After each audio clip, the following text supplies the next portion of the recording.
Standard 10th, lesson number 2.2, part 2, The Boy Who Broke the Bank, bank बुडवणारा मुलगा. याचा part 2 आज आपण पाहणार आहोत. या आधीचा पार्ट 1 व्हिडिओ आपण पहिल्या व्हिडिओजमध्ये पाहिलेला आहे.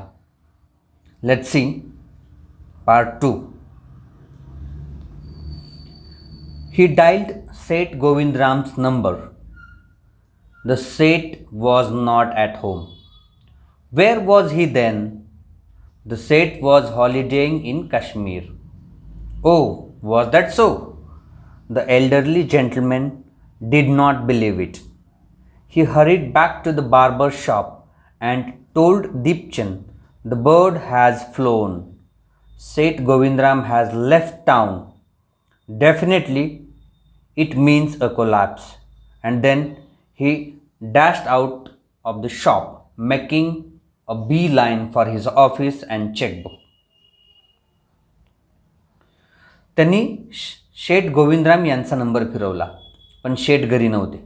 मग कुठे गेले ते काश्मीरला फिरायला गेले होते अशी बातमी त्यांना फोनवर समजली.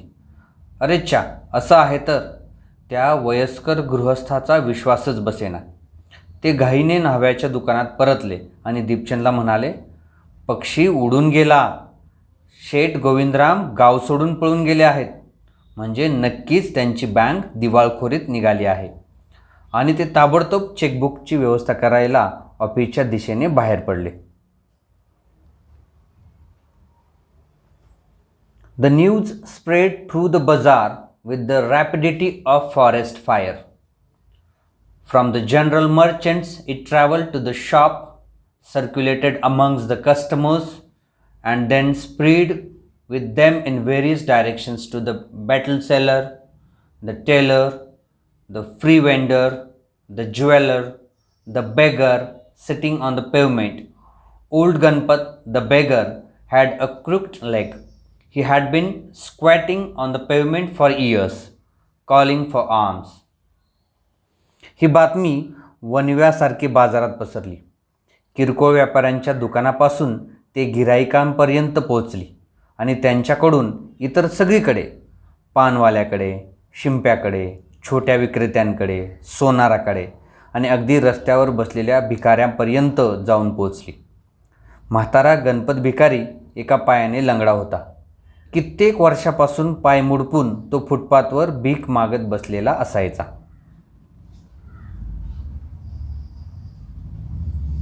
In the evening, someone would come with a barrow and take him away. He had never been known to walk, but now, on learning that the bank was about to collapse, Ganpat astonished everyone, leaping to his feet and actually running at top speed in the direction of the bank.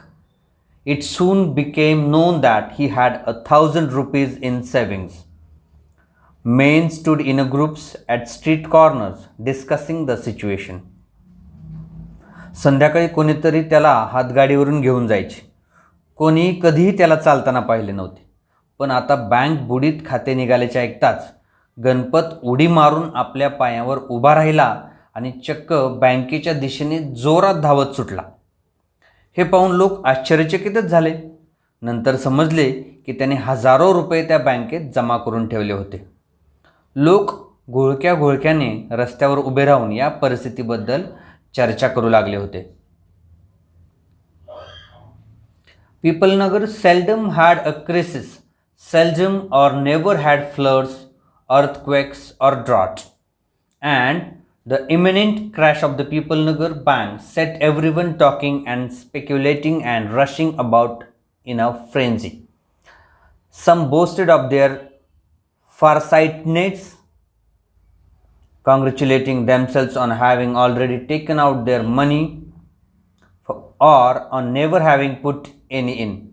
Others speculated on the reasons for the crash, putting it all down to excesses indulged in by Seth Govindram.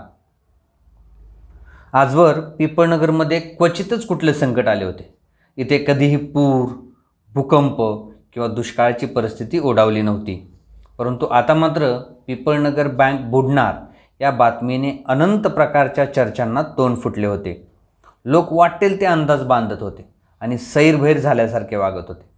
काहीजण आपण कसे पैसे वेळेत काढून घेतले असे म्हणत आपल्या दूरदृष्टीबद्दल स्वतःचीच पाठ थोपटून घेत होते, तर काहीजण बँकेत पैसेच ठेवले नसल्यामुळे खुश होते. अनेक लोक या दिवाळखोरीमागची कारणे काय असतील याचे तर्क करीत होते आणि शेठ गोविंदरामच्या उधळपट्टीमुळेच ही वेळ आली असेल असे म्हणत होते. The Seth had fled the state, said one. He had fled the country, said another. He was hiding in Peoplenagar, said third. He had hanged himself from the tamarind tree, said a fourth. He had been found that morning by the sweeper boy. By noon, the small bank had gone through all its ready cash, and harassed manager was in a dilemma. एक जण म्हणाला, शेठ राज्य सोडून पळून गेलेत, तर दुसऱ्याच्या मते ते देश सोडून पसार झाले होते आणि तिसऱ्याच्या म्हणण्यानुसार ते पिंपळनगरमध्येच लपून बसले आहेत आणि चौथ्याने तर असे म्हटले की झाडूवाल्या मुलाने सकाळी त्यांना चिंचेच्या झाडाला फास लावून घेतल्याचे पाहिले. दुपारपर्यंत त्या एवढ्याशा बँकेला त्यातल्या रोख रकमेला असंख्य गोष्टींना तोंड द्यावे लागले. गाजलेल्या त्या बँकेचा व्यवस्थापक मात्र द्विधा मनस्थितीत होता.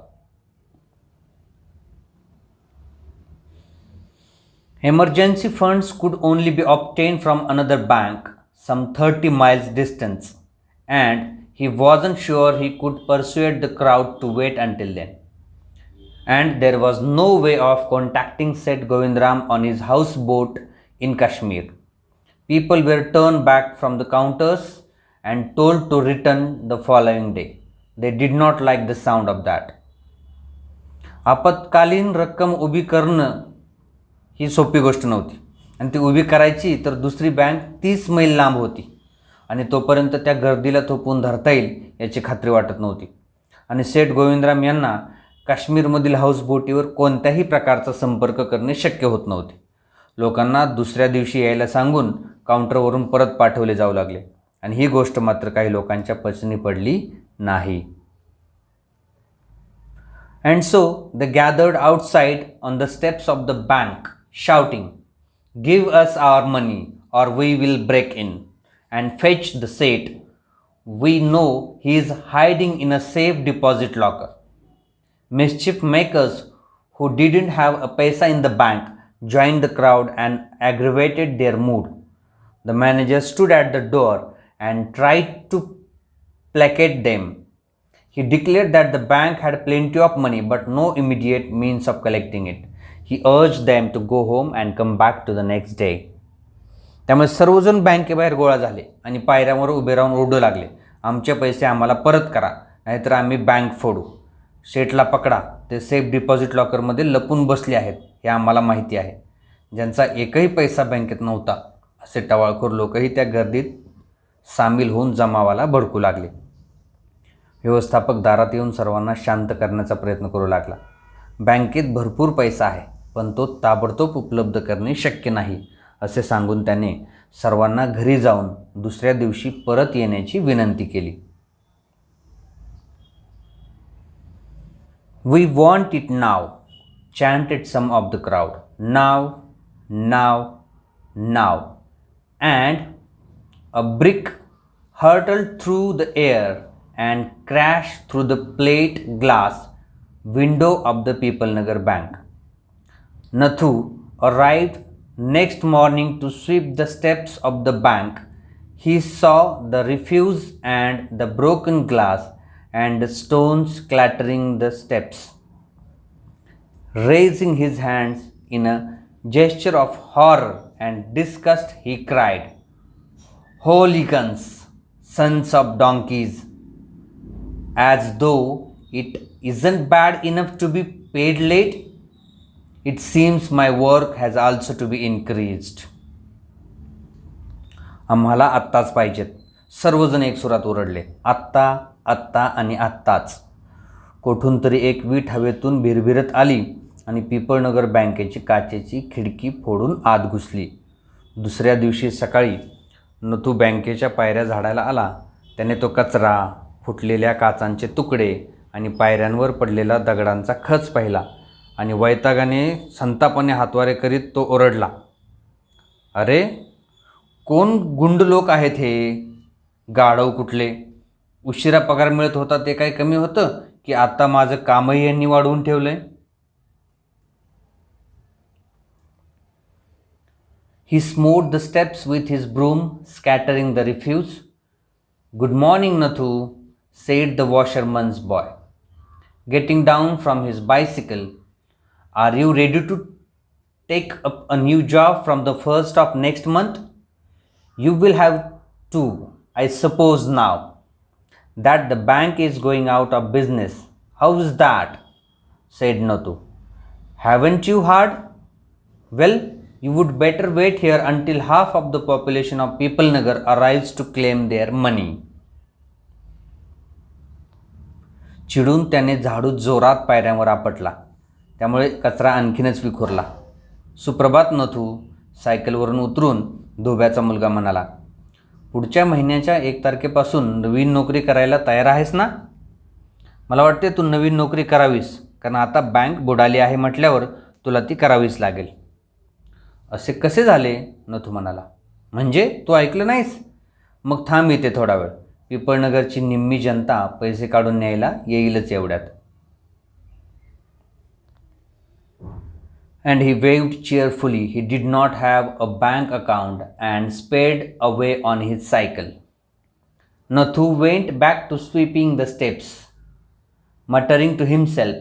When he had finished his work, he sat down on the highest step to await the arrival of the manager. He was determined to get his pay. Who would have thought the bank would collapse? He said to himself and looked thoughtfully into the distance. I wonder how it could have happened. असे म्हणून आपले खाते या बँकेत नाही या आनंदात आपले हात हलवीत तो सायकलवर बसून निघून गेला. नथू स्वतःशीच पुटपुटत पुन्हा पायऱ्या झाडू लागला. काम आवरल्यावर व्यवस्थापकाची वाट पाहत तो सर्वात वरच्या पायरीवर जाऊन बसला. आज पगार घ्यायचाच असा त्याने निर्धार केला होता. बँक बुडणार असं कोणाला तरी वाटलं होतं का? तो स्वतःशी म्हणाला आणि दूरवर पाहत विचार करू लागला, हे असं कसं झालं बरं?